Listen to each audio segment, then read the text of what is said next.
Olá pessoal, tudo bom? O portal GeoCovid-19 é uma colaboração interinstitucional que envolve universidades e institutos de pesquisa, startups de tecnologia do meio privado, redes de colaboração e grupos de pós-graduação de universidades brasileiras. No card anterior, nós mostramos os executores, coordenadores, grupos de apoio e os agradecimentos a quem torna possível essa plataforma. Se você quiser saber com mais detalhes sobre a participação de cada qual, por favor, clique no botão About. Agora vamos aprender um pouco mais sobre o uso dessa ferramenta. Basicamente, essa plataforma é dividida em 5 partes importantes. Aqui, na vertical, nós temos a barra de ferramentas principal da plataforma, onde você pode escolher visualizar casos, projeções, isolamento ou relatórios comparativos.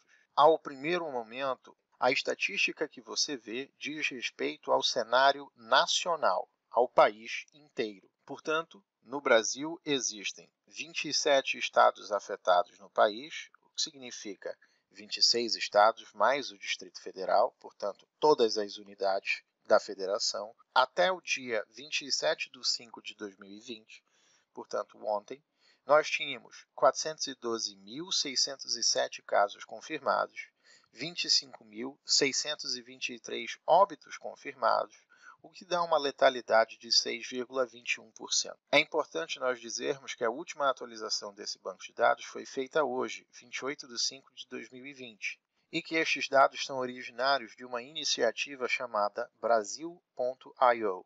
Se você não conhece, eu recomendo que você acesse, escreva Brasil.io no Google e você os encontrará.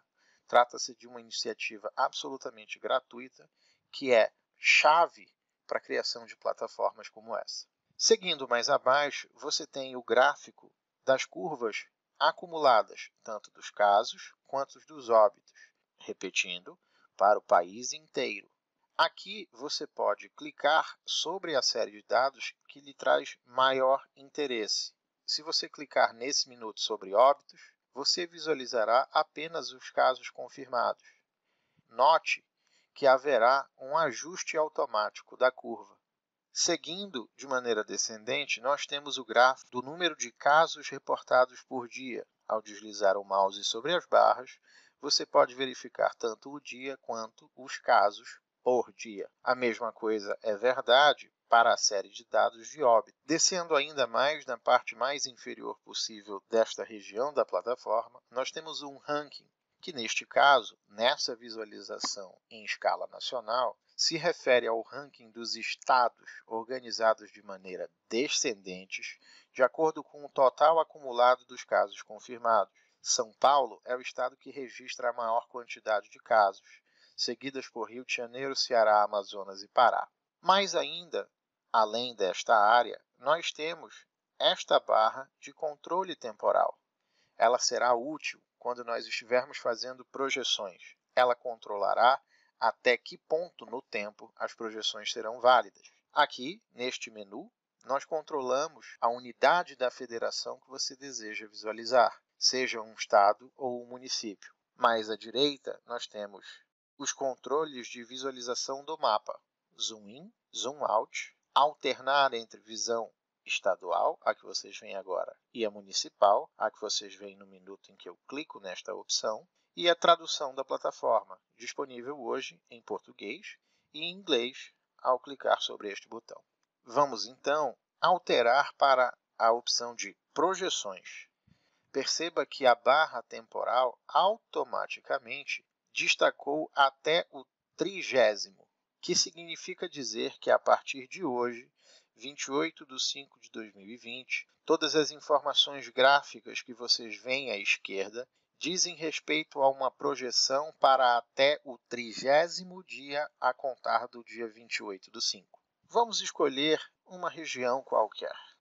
Por exemplo, São Paulo. Neste caso, a cidade de São Paulo, que está aqui mostrando um total acumulado de 389.181 casos confirmados. Mas eu preciso escolher um cenário.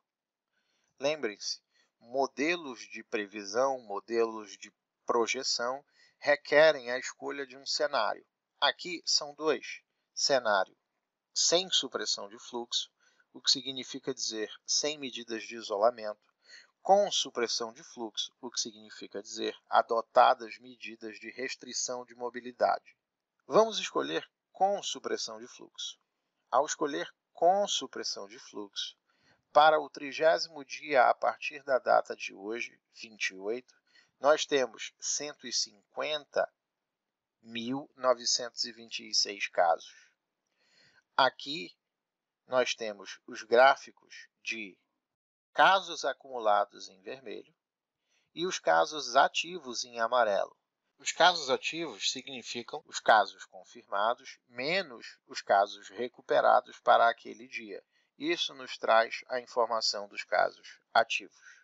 É também possível visualizar a demanda por leitos, divididos em vermelho, leitos de UTI, projetados os usos de leito de UTI e projetados os usos para leitos de enfermaria.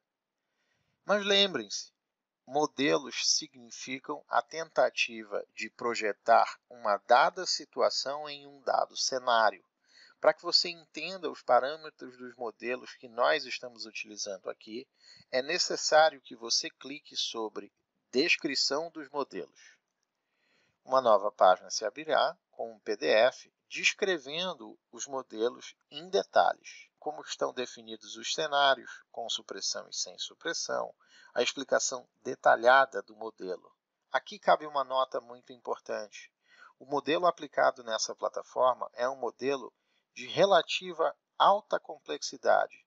Ele se usa de equações diferenciais divididas em 8 compartimentos, o que quer dizer que, para este modelo, o indivíduo pode passar por 8 fases de transição.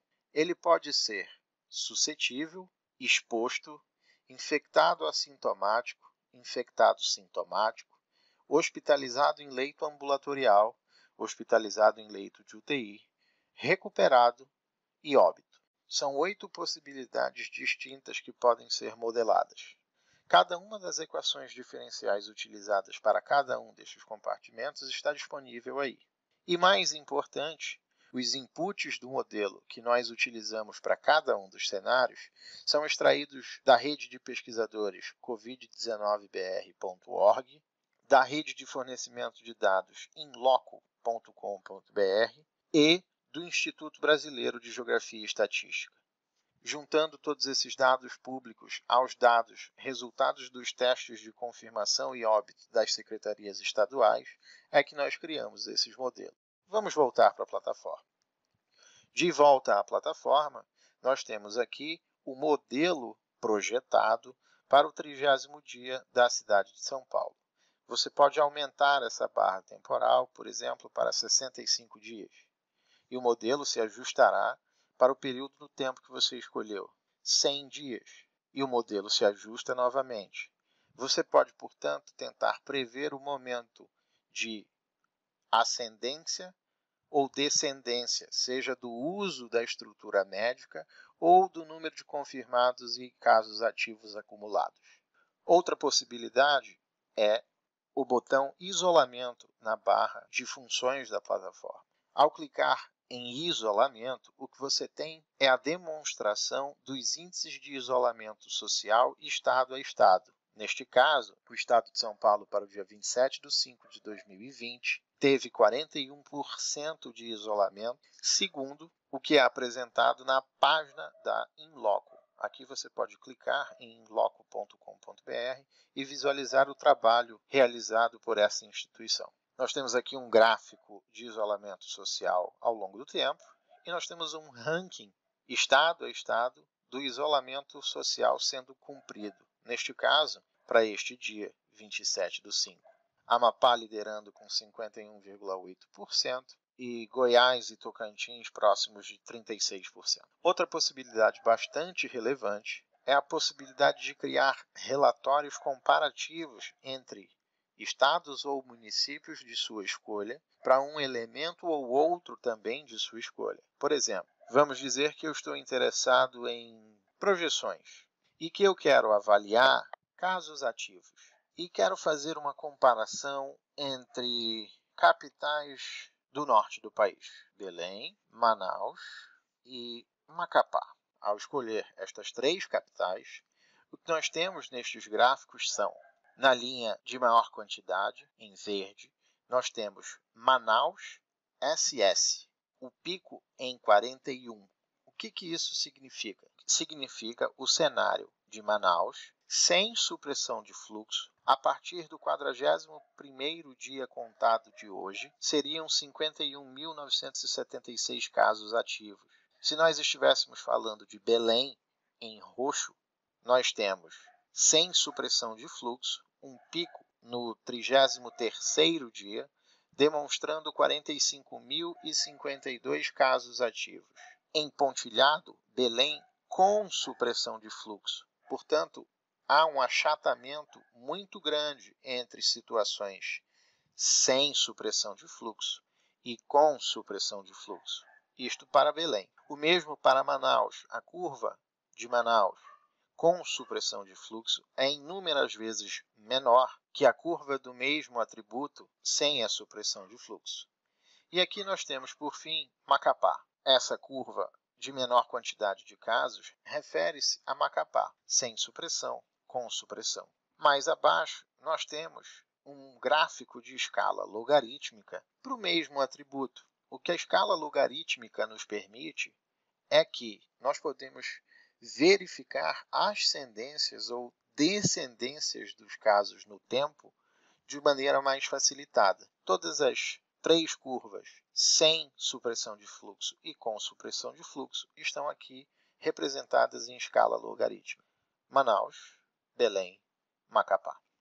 Bom, pessoal, era isso que nós tínhamos de demonstração rápida da plataforma. Eu espero que vocês tenham gostado. Em caso de dúvidas, entrem em contato conosco. Não se esqueçam de se inscrever no nosso canal. Um abraço a todos e até a próxima.